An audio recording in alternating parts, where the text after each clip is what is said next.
खुलुमबाय दिनैनि सप्ताहखौ बयखौबो बरायबाय। दिनैनि फार्स्ट सप्ताहआनो जाहैबाय मिजोरामाव गोबां बिबांनि एयार राइफल स्कोप बोखांनो हायो। मिजोरामनि चाम्पाइगुड़ी जिल्लानि सिङाव थानाय जौकाटाराव आसाम राइफला अपारेशन खालामनानै गोबां बिबांनि एयार राइफल स्कोप बोखांनो हायो। आसाम राइफला फोरमायनाय बादिब्ला बे आयेन बेरेखा एयार राइफल स्कोप जेरै बासनेल, लियोपोल्ड आरो मार्कल गासैबो गुबुन हादरनिफ्राय लाबोनाय। बेनि बेसेना गासै 50 लाख रां जागोन। नैथियाव दङ कच राजबंशी माहारिया एसटि दाबि खालामदों। आगस्त दाननि 15 अक्ट'नि सिगां सरकारा कच राजबंशी माहारिफोरखौ एसटि बिमुंनि गनायथि होनांगौ होनना गाहाय नेहाथारि गकुल बर्मन बिथाङा थांनाय बुधबारखालि बङाइगाव जिल्लायाव आफादनि 30थि गायसन सान फालिनायाव दाबि खालामदों। बेजों लोगोसेनो कामातापुर ओनसोलारि गावखुंथायखौ लेजिस्लेटिभ एसेम्ब्लिनि जथुमाव थिसननानै गनायथि होनांगौ होनना बुङो आरो बेफोरखौ थाबैनो मावफुङाब्ला फैगौ बिसायख'थियाव कच राजबंशी माहारिया गोख्रों फिननाय होगोन होनना सरकारखौ हुमखि होयो। थामथियाव दङ आसाम राइफल्सनि 3 जवानफोरा मुंख्लं जायो। म्यानमार सीमानि खाथियाव मणिपुरनि चान्डेल जिल्लायाव आसाम राइफल्स आरो उदखारिफोरनि गेजेराव मोगा-मोगि जायो। बे मोगा-मोगि जानायाव आसाम राइफलनि 3 जवानफोरा मुंख्लं जायो आरो 4 जवानफोरा जोखोम जायो। जोखोम जानाय जवानफोरखौ लाइमाखांआव थानाय मिलिटारि देहा फाहामसालियाव थिसननाय जायो। बे उदखारिफोरखौ पिपल्स लिबारेशन आर्मी उदखारि हान्जानि सोद्रोमाफोर होनना सन्देह खालामनाय जादों। सुलुंनि बादिब्ला उदखारिफोरा गिबियाव आईईडी ब्लास्ट खालामो आरो बेनि उनाव जवानफोरनि सायाव फायारिं खालामो।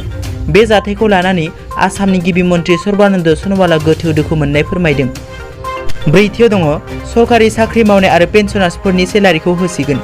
आसाम सरकारा सरकारि साख्रि मावनाय आरो पेन्सनार्सफोरनि जुलाइ दाननि सेलारिखौ आगस्त दाननि 1 खालारनिफ्राय होनाय जासिगोन। थिग बेबादिनो थांनाय बारावबो आसाम सरकारा जुन दाननि सेलारिखौ जुलाइ दाननि 1 खालाराव होनाय जादोंमोन। बे खौरांखौ आसामनि सावस्रि मन्थ्रि डक्टर हिमन्त बिश्व शर्माया मोनसे टुइटनि गेजेरजों फोसावो। बाथियाव दङ चिरां जिल्लायाव मैया सानसेयावनो सा 28 सुबुंफोरनि देहायाव कर'ना पजिटिभ मोनदों। बिटिसि ओनसोलावबो कर'ना भाइरासनि बेरामिया सानसेनि उनाव सानसे बांबोगासिनो। थिग बेबादिनो चिराङाव कभिड-19 पजिटिभजों साग्लोबजानाय बेरामिया गिथावना जादों।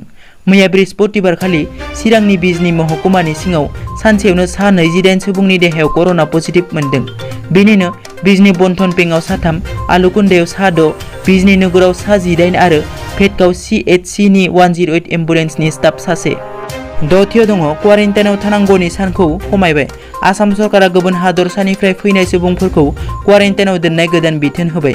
गुबुन हादरसानिफ्राय फैनाय सुबुङा क्वारेन्टाइनआव थानांगौआ 14 साननि सोलाय 10 सानल' खालामनायनि बिथोन होयो आसाम सरकारा।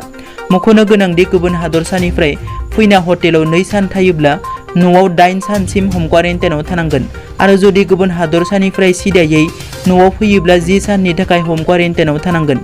दिनैनि सप्ताहआ एसेनोसै। नोंथांमोना जुदि आंनि चेनेलखौ दासिमबो साबस्क्राइब खालामाखै अन्नानै साबस्क्राइब खालाम। गोजोन्थों।